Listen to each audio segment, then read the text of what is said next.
میں جس محلے میں رہتی ہوں وہاں گھر سے باہر نکل کے بڑی سڑک پر آ جائیں تو لمبی سڑک ہے، کوئی خاص کشادہ تو نہیں ہے مگر ٹھیک ہی ہے۔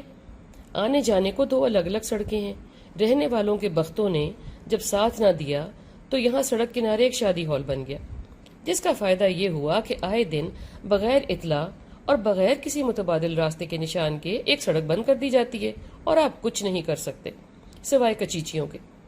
اگر آپ نئے آنے والے ہو تو کوئی خطرناک حادثہ بھی پیش آ سکتا ہے، کوئی حادثہ ہوا بھی ہو تو میں ہی لا علم ہوں۔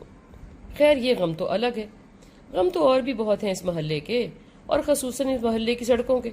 ایک بارش ہوئی نہیں کہ سڑکوں پر آپ کشتیاں چلا سکتے ہیں، اور بارش تھم جائے اور پانی سوکھ جائے تو انہی ادھڑی بدھڑی سڑکوں کے گڑوں پر ذرا سی محنت کریں تو زمین سے میٹھا پانی نکل آئے گا انشاءاللہ۔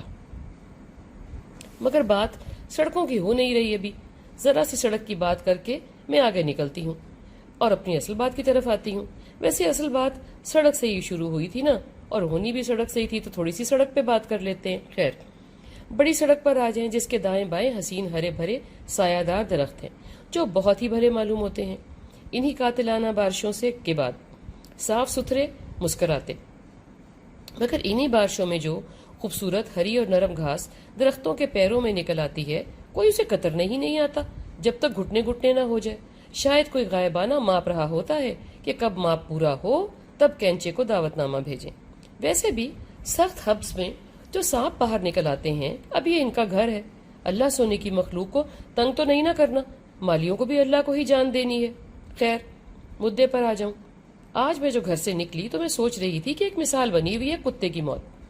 کبھی نہ کبھی ہم سب کہیں نہ کہیں اس کو استعمال میں لاتے ہیں۔ یہی سوچے سوچے کار چلا رہی تھی، آگے جو میں نے دیکھا تو ایک کوا مرا اکڑا پڑا تھا، کچلا پڑا تھا۔ ذرا آگے بڑھی تو ایک ہی جگہ پر دو کوے آرام سے مرے ہوئے اور اکڑے پڑے تھے۔ کوئی گھر والے یا رشتہ دار دفنانے کا انتظار تھوڑا ہی نہ کر رہے ہوں گے ان کے، بس پڑے تھے اور پڑے تھے۔ سڑک ذرا لمبی ہے اور سپیڈ لیمٹ بھی 60 ہے، مگر میں زیادہ تر بہت تیز نہیں چلاتی۔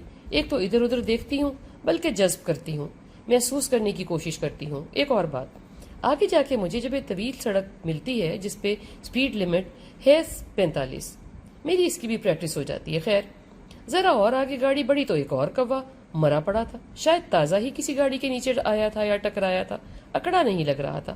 سپیڈ بریکر آیا، کار مزید آہستہ ہوئی تو دو سڑکوں کے درمیان وہ پڑا تھا۔ مجھ میں یہ حوصلہ تو نہیں تھا کہ کار سے اتروں اور اس کو وہاں سے اٹھا کے ذرا سائیڈ پہ رکھ دوں۔ خیر میں کوے گنتے گنتے محلے سے باہر آ گئی اور میں شہر کی سڑک پر تھی۔ آگے کوئی 20-25 منٹ کا راستہ ہے جہاں میں جا رہی تھی۔ میں راستے میں سڑک کے ہر طرف دیکھ رہی تھی، کہیں آج کا کوئی تازہ مرا کتا مل جائے یا کوئی کل کا اکڑا ہی مل جائے، سڑک پر یا سڑک سے پرے۔ ایسے کوئی انتظامات تو ہیں نہیں کہ ادھر کوئی کتے کی موت مرا، معاف کیجیے گا، کوئی کتا مرا اور ادھر کمیٹی والے اٹھانے آ گئے۔ اس سے شاید میں یہ سمجھتی ہوں کہ اب جملہ بدلنا پڑے گا، کتے کی موت نہیں بڑے کوے کی موت، شاید صرف میرے شہر میں اور شاید بلکہ یقیناً میرے محلے میں۔